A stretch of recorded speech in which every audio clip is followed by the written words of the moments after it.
कानून घटिया होता है तो अराजकता बढ़ती है। 1954 में नेहरू जी ने घटिया कानून बनाया था जिसको ड्रग एंड मैजिक एक्ट कहते हैं। इस घटिया कानून के कारण स्वामी रामदेव जी को और आचार्य बालकृष्ण जी को सुप्रीम कोर्ट में बिना शर्त माफी मांगना पड़ रहा है।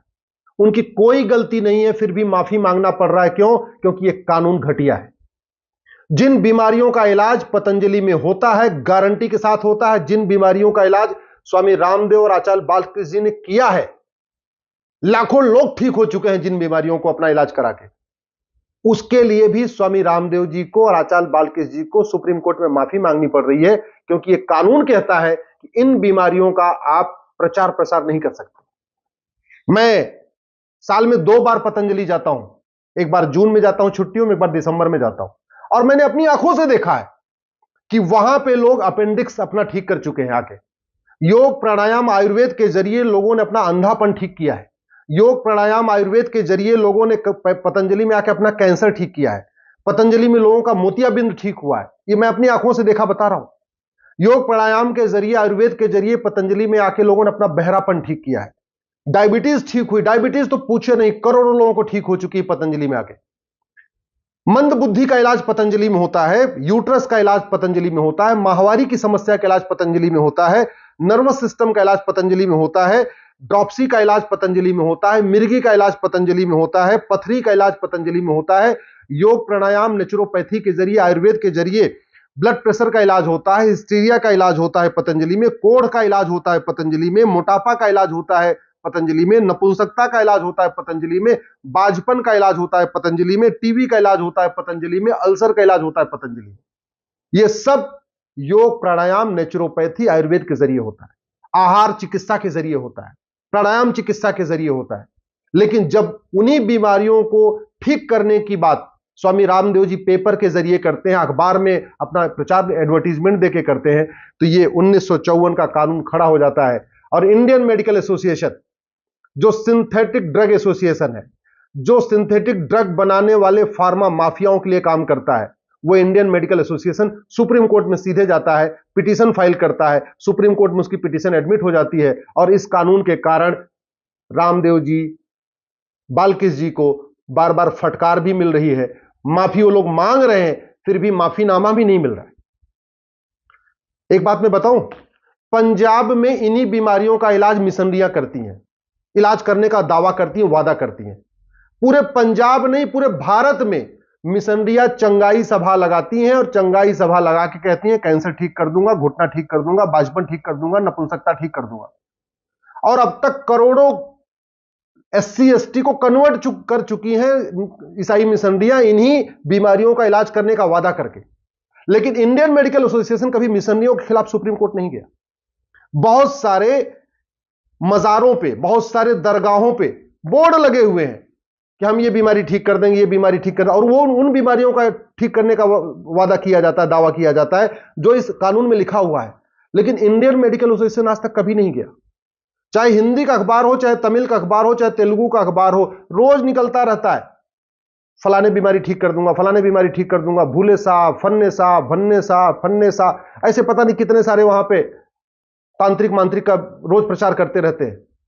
1000 रुपए में ठीक कर दूंगा, 2000 रुपए में ठीक करता हूं। इंडियन मेडिकल एसोसिएशन कभी उनके खिलाफ सुप्रीम कोर्ट नहीं गया। लेकिन जब पतंजलि ने यह काम करना शुरू किया तो इंडियन मेडिकल एसोसिएशन चला गया।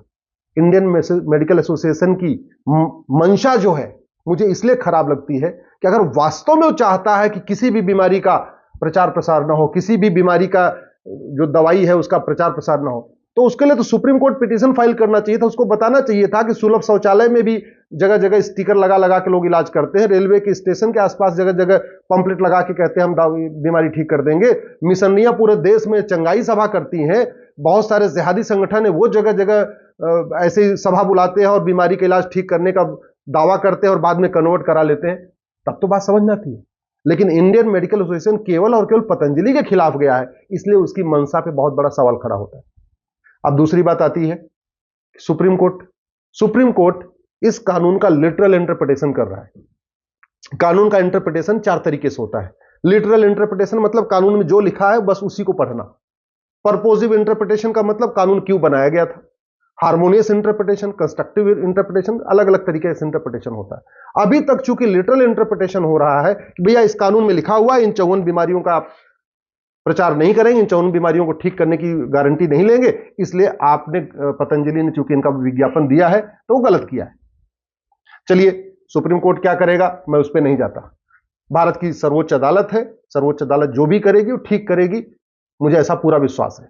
मुझे पूरा ऐसा विश्वास है कि सुप्रीम कोर्ट आने वाले टाइम में इस एक्ट का हार्मोनियस इंटरप्रिटेशन करेगी, पर्पोजिव इंटरप्रिटेशन करेगी, कंस्ट्रक्टिव इंटरप्रिटेशन करेगी, केवल लिटरल इंटरप्रिटेशन नहीं करेगी। इस कानून के एम्स एंड ऑब्जेक्ट्स में लिखा हुआ है कि ये नीम हकीम खतरे जान जो उस समय बोर्ड लगाते थे उनको रोकने के लिए बनाया गया। तो पतंजलि कोई नीम हकीम से तो नहीं चलती। पतंजलि में तो पूरा रिसर्च सेंटर है, दुनिया का सबसे बड़ा आयुर्वेद का रिसर्च सेंटर पतंजलि में है। तो इसलिए पतंजलि में कोई नीम हकीम तो काम करते नहीं। पतंजलि के पूरे देश भर में 1200 से ज्यादा डॉक्टर हैं जो बाकायदा वेल क्वालिफाइड डॉक्टर हैं। पतंजलि में तो आज की डेट में खुद पर डे कम से कम हजारों की संख्या में लोग आके ओपीडी में अपना इलाज करा रहे हैं और ये प्रमाण भी है, लोग बोल भी रहे हैं।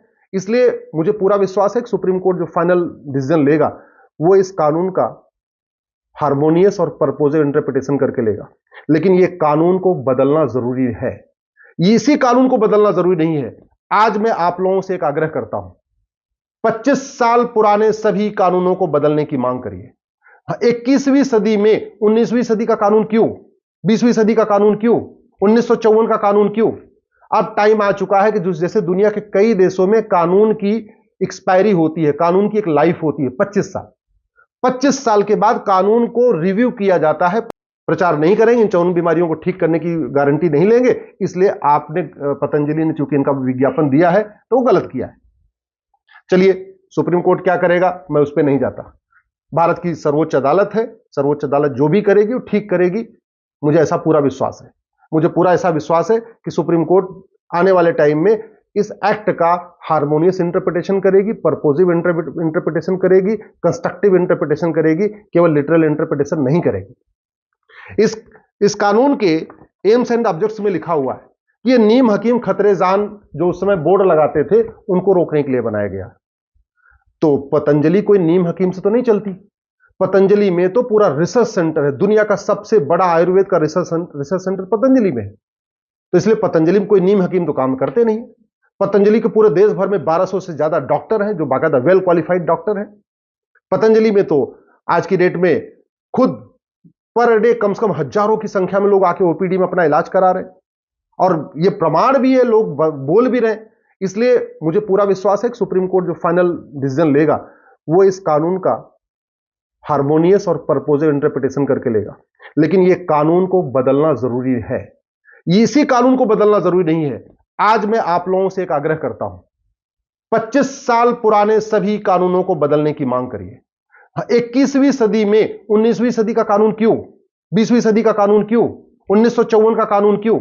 अब टाइम आ चुका है कि जैसे दुनिया के कई देशों में कानून की एक्सपायरी होती है, कानून की एक लाइफ होती है 25 साल। 25 साल के बाद कानून को रिव्यू किया जाता है।